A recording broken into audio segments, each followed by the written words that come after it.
Now the topic that we are going to discuss is called marginal probability. Marginal probability বা এটাকে unconditional probability ও বলা হয়ে থাকে। ওকে, so simple প্রবাবিলিটিও বলা হয়ে থাকে, এটাকে অনেকগুলো নাম আছে। নাও মার্জিনাল প্রবাবিলিটি আমাদেরকে কি বলে, আমরা আগের ক্লাসে আমরা যেটা করেছি সেটা হচ্ছে যেটাকে বলা হয়েছিল জয়েন্ট প্রবাবিলিটি। সেখানে আমরা দেখছিলাম যে দুটো ইভেন্ট একই সাথে ঘটছে, তার প্রবাবিলিটি কী হবে, কীভাবে বের করতে হবে সেটা আমরা করেছি। আজকে আমরা দেখব যে মার্জিনাল প্রবাবিলিটি, সেটা হচ্ছে যে দুটো ইভেন্ট থাকতেই পারে, কিন্তু আমরা ওই দুটো ইভেন্ট একই সাথে ঘটাবো না, দুটো ইভেন্টের মধ্যে কোনো একটা ইভেন্ট হবে, তার প্রবাবিলিটি আমরা বের করব। আর ভুলে যাব যে আরেকটা ইভেন্টও আছে, আমি তোমাদেরকে আগের ভিডিওটা দেখে আসলে এটা বুঝতে খুব সুবিধা হবে, না হলে আমাকে এগুলো আবার এক্সপ্লেন করতে হবে। এক্স হচ্ছে আমাদের একটা ভেরিয়েবল বা র্যান্ডাম ভেরিয়েবল। র্যান্ডাম শব্দটা এখন ফোকাস করো না, জাস্ট ওটাকে ভেরিয়েবলই কনসিডার করো, কারণ আমি এখনও র্যান্ডাম ভেরিয়েবল পড়াইনি, যখন পড়াবো র্যান্ডাম ভেরিয়েবলটাও ক্লিয়ার হয়ে যাবে। ওকে, এক্স হচ্ছে আমাদের জেন্ডারের ভ্যালু 0 হতে পারে, 1 হতে পারে। 0 ইজ বেসিক্যালি যখন মেল হবে, 1 ইজ বেসিক্যালি যখন ফিমেল হবে। যদি আগের ভিডিও দেখে আসো, এটা আমার বলাও লাগবে না, তার আগেও তোমরা ধরে ফেলতে পারবে। প্লিজ প্লেলিস্টে থাকা আগের ভিডিওটা দেখে নাও, তাহলে এটা বেশি সুবিধা হবে বুঝতে। গ্রেড 1, 2, 3, গ্রেডের ভ্যালু 1 কখন হচ্ছে, যখন গ্রেডটা A, 2 হচ্ছে যখন গ্রেডটা B, আর C হচ্ছে যখন গ্রেডটা C। তো আমরা র্যান্ডামলি টোটাল 891 স্টুডেন্ট আমরা পিক করেছি। সেই 891 জন স্টুডেন্টের মধ্যে কিছু স্টুডেন্ট আছে, 80 স্টুডেন্টস আছে যাদের y হচ্ছে 1, x হচ্ছে 0। x হচ্ছে 0 মানে মেল, আর y1 মানে হচ্ছে গ্রেড A। অর্থাৎ 891 জন স্টুডেন্টের মধ্যে 80 জন স্টুডেন্ট A গ্রেড পেয়েছে অ্যান্ড তারা মেল। এই 97টা কি বলছে, 891 জন টোটাল স্টুডেন্টের মধ্যে 97 স্টুডেন্টস বি গ্রেড পেয়েছে এবং তারা মেল। এইভাবেই প্রত্যেকটা নাম্বারকে ইন্টারপ্রেট করতে হবে এই কন্টিনজেন্সি টেবিলটাতে। এই ইন্টারপ্রিটেশনটা আগের লেকচারেও করা আছে।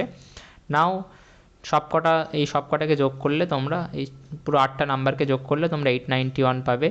এই 3টে নাম্বারকে যোগ করলে তোমরা এখানে 549 পাবে। এই 3টে নাম্বারকে যোগ করলে তোমরা এখানে 342 পাবে। এটাও আমি আগের ভিডিওতে বলেছি। এই 549 কি বোঝাচ্ছে, total number of zero of x. 0 of x মানে কি, টোটাল নাম্বার অফ মেল। 0 মানে তো মেল, তাহলে টোটাল নাম্বার অফ মেল কত আছে 891-এর মধ্যে 549। আর টোটাল নাম্বার অফ এই 342 কী বোঝাচ্ছে, total number of female, total number of 1 বা total number of female. So এই দুটোকে যোগ করলেও 891 আসবে। আচ্ছা, এই 491 কী বোঝাচ্ছে, total number of 3 of Y. 3 মানে কি, 3 মানে হচ্ছে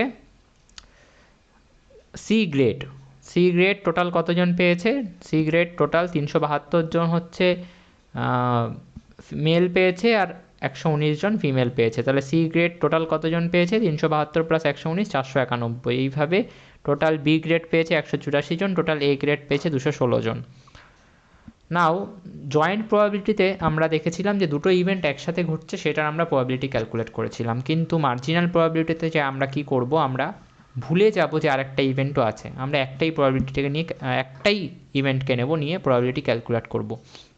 কিভাবে, ধরো আমি তোমাকে যদি বলি যে এক্সের ভ্যালু 0 হওয়ার প্রবাবিলিটি বের করো। 0 মানে কি, 0 মানে হচ্ছে যে আমাদের যে স্টুডেন্টটা, সেই স্টুডেন্টটা কী হবে, সেই স্টুডেন্টটা হবে হচ্ছে মেল তো লেখা যায় না, তো আমরা 0ই লিখি, কারণ র্যান্ডাম ভ্যারিয়েবল যেটা এক্স হচ্ছে একটা র্যান্ডাম ভ্যারিয়েবল, তার ভ্যালু 0, 1, 2 এরকম নিউমেরিক ভ্যালু আমরা নিই তাকে রিপ্রেজেন্ট করতে।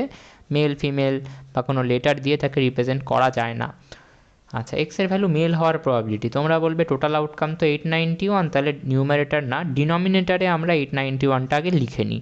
নিউমারেটারে কী দিতে হবে, ফেভারেবল আউটকাম। এবার ফেভারেবল আউটকামটা খোঁজার জন্য আমরা আমাদের কন্টিনজেন্সি টেবিলে পৌঁছে যাই।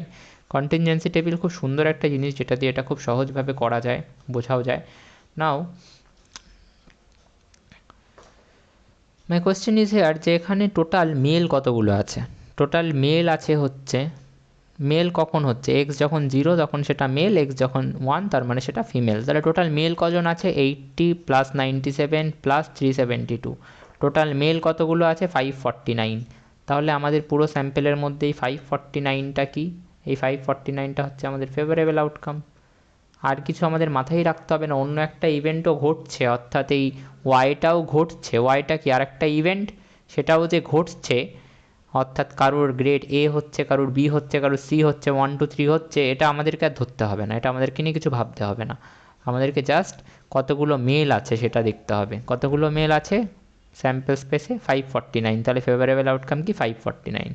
তো আমরা কিন্তু এখানে হিসাব মতো ভুলে গেলাম যে আরেকটা ইভেন্টও ঘটছিল, অর্থাৎ গ্রেড নামক আরেকটা ইভেন্টও ঘটছিল, যে কোনো কেউ এ গ্রেড পাচ্ছিল, কেউ বি গ্রেড পাচ্ছিল, কেউ সি গ্রেড পাচ্ছিল, এই ইভেন্টগুলোও ঘটছিল, সেটা আমরা ভুলে গেলাম। আমরা জাস্ট একটাই ইভেন্টকে ধরলাম, সেটা হচ্ছে যে জেন্ডারটা, মেল কতজন, মানে মেল আর ফিমেলের ইভেন্টটা ধরলাম, সেখানে দেখলাম মেল কতজন আছে। মেল আছে 549।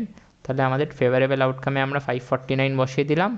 সো আমরা x=0 প্রবাবিলিটি পেয়ে গেলাম। অর্থাৎ আমাদের কোনো একটা স্টুডেন্টকে, এটার মানে কি, এটার ইন্টারপ্রিটেশনটা বোঝো। ইন্টারপ্রিটেশন হচ্ছে যে কোনো একটা স্টুডেন্টকে যদি তোলা হয় 891 স্টুডেন্টের মধ্যে থেকে কোনো একটা স্টুডেন্টকে র্যান্ডামলি তোলা হলে সেই স্টুডেন্টটা মেল হবে, তার প্রবাবিলিটি কত?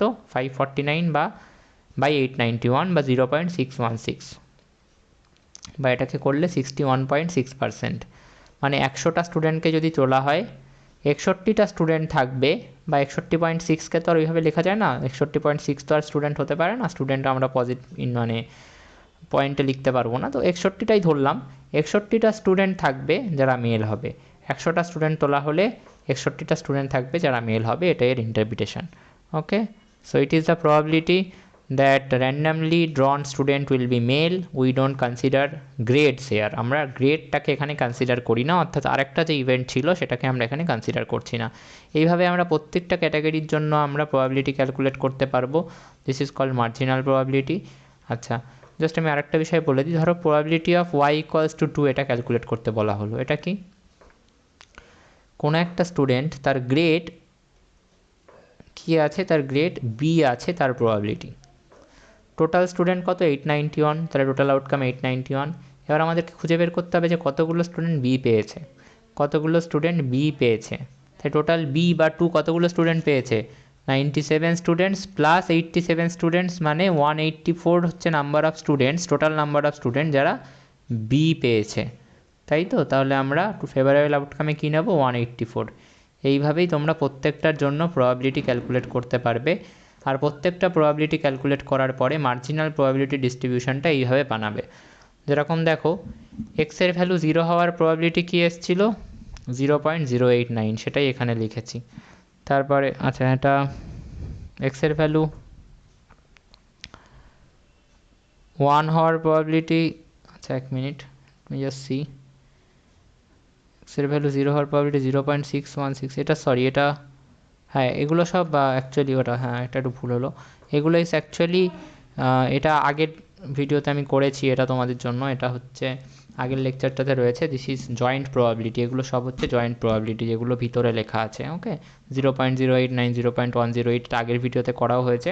এগুলো জয়েন্ট প্রবাবিলিটি। এটা কী বলছে? এটা হচ্ছে এক্সের ভ্যালু 0 আর ওয়াইয়ের ভ্যালু 1 হওয়ার প্রবাবিলিটি, মানে জয়েন্ট প্রবাবিলিটিটা বলছে। এবার তোমরা বলবে আমরা তো এখানে মার্জিনাল প্রবাবিলিটি পড়ছি, জয়েন্ট প্রবাবিলিটি কেন আসলো?